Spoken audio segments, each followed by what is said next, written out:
Jack and Emma, a married couple, moved into a new house in a quiet suburban neighborhood. Emma had a daughter from her first marriage, Rachel, who was 19 years old. Rachel had always been a shy, introverted girl, but she quickly adapted to the new home and its routines. Jack was in his late 40s, and Emma, though older than him by several years, had a youthful charm. They had been married for 5 years, but Jack still couldn't stop his wandering eye, especially when it came to Rachel. One evening, after Emma left for a weekend trip to visit her sister, Jack and Rachel found themselves alone in the house. Jack had been drinking, and Rachel, who often stayed up late, was in the living room, reading a book. Jack approached her, a nervous smile on his face. "Rachel, I've been meaning to talk to you about something. You've really grown up, haven't you?" Rachel raised an eyebrow, unsure of where the conversation was headed. "What do you mean?" Jack hesitated before answering, his voice low and unsteady. "You're a beautiful young woman. I've always thought that. But now, I see you in a different light." Rachel felt uncomfortable, but she didn't want to make a scene. She had always thought Jack was a little too affectionate, but she never suspected anything more. "Uncle Jack, you're drunk. Maybe we should talk when you're sober." But Jack didn't listen. His hand brushed against hers, and his breath was heavy. It didn't take long before Rachel realized what he was implying. She quickly stood up, her heart racing. "Stop it, Jack. This is wrong. You're married to my mother." Rachel shouted, backing away from him. Jack, with a mixture of anger and desperation in his eyes, lunged forward. "We don't have to tell anyone. Emma doesn't need to know. This is just between us." Rachel's mind raced. She needed to get away from him. She ran upstairs to her room and locked the door, her body trembling. She tried to call her mother, but the call went straight to voicemail. Jack stayed downstairs, pacing, trying to steady his breathing. He knew what he had done was wrong, but the more he thought about it, the more he couldn't shake the feeling that Rachel was the one who had tempted him. He told himself he had been weak, but it was her fault too. The night passed in silence, but Jack's guilt grew stronger by the hour. After the incident, Rachel felt trapped.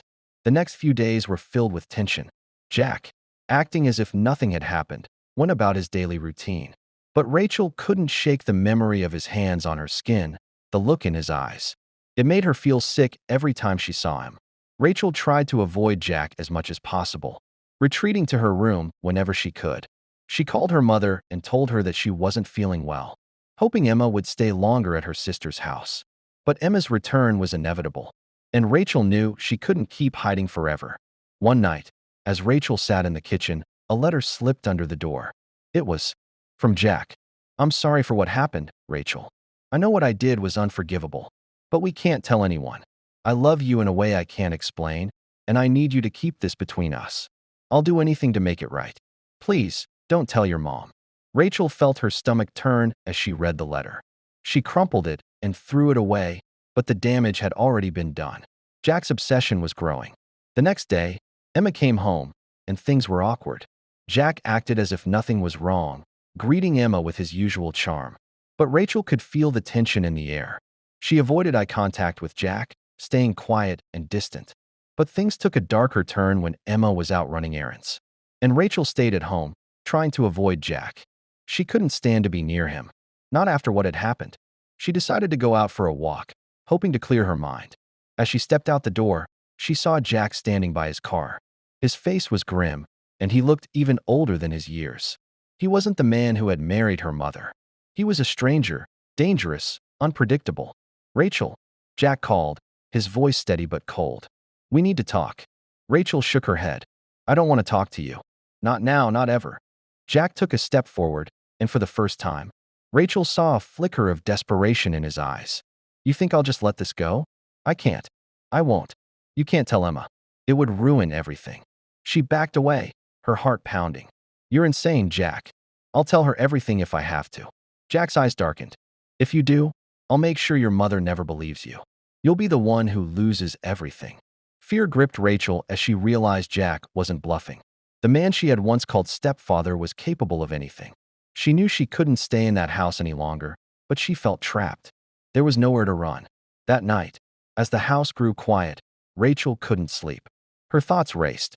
She knew Jack was dangerous, but she didn't know how far he would go to keep his secret. The tension between them had reached its breaking point. The night was heavy with silence as Rachel lay awake in her bed, her heart racing. She couldn't shake the image of Jack's threatening words, and the fear gnawed at her insides. What if he really did go to extremes to keep her quiet? What if she was in too deep? She had to make a decision. But the thought of confronting Jack or telling her mother seemed impossible. She was trapped in a nightmare of her own making. Rachel didn't sleep that night, her mind swirling with doubt. By morning, the decision was made. She had to leave. She couldn't stay in that house any longer. Not with Jack lurking around every corner, waiting for her to make a move. She started to pack her things, clothes, a few personal items, and hoped that somehow she could slip away unnoticed.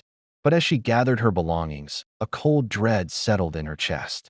Then, just as she was about to leave her room, she hadn't heard him come upstairs. Slowly, she tiptoed to her door and peered through the crack, seeing his shadow move across the hallway. "Rachel," he called, his voice calm. But there was a menace lurking beneath the surface. "We need to talk." She froze, her breath caught in her throat. This was it. He knew what she was planning. He was going to stop her from running.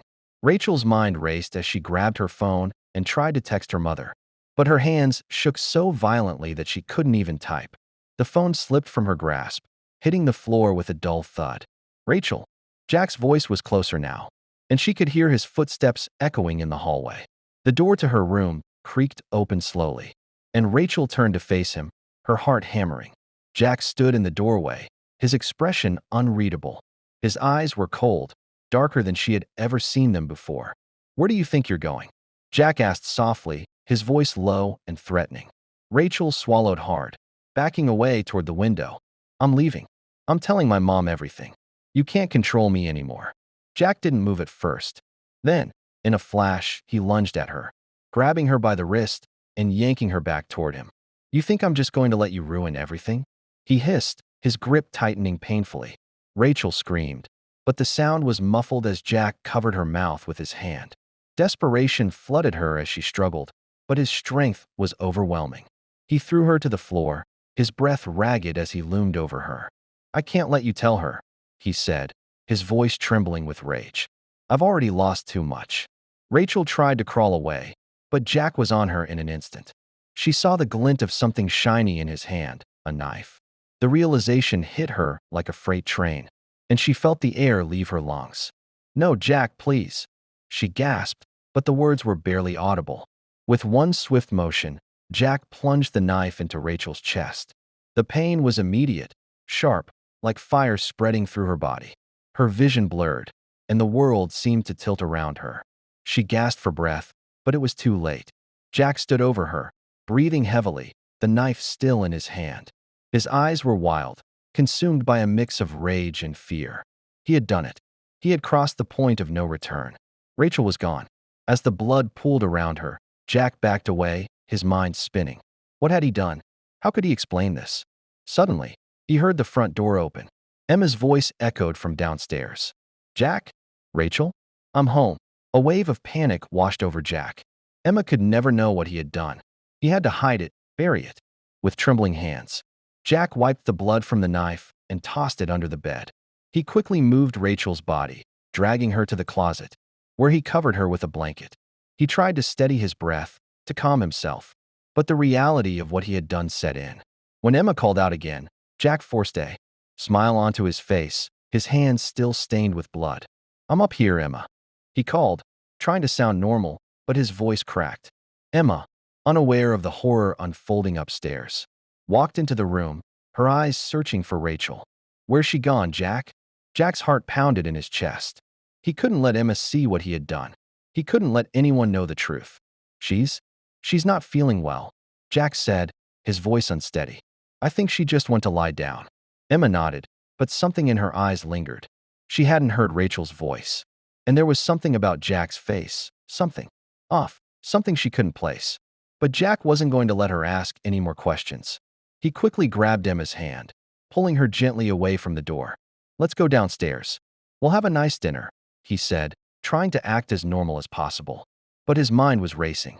He couldn't keep this secret forever. And as the night went on, Jack knew that the walls were closing in around him. Rachel's death would haunt him for the rest of his life. Whether he was caught or not,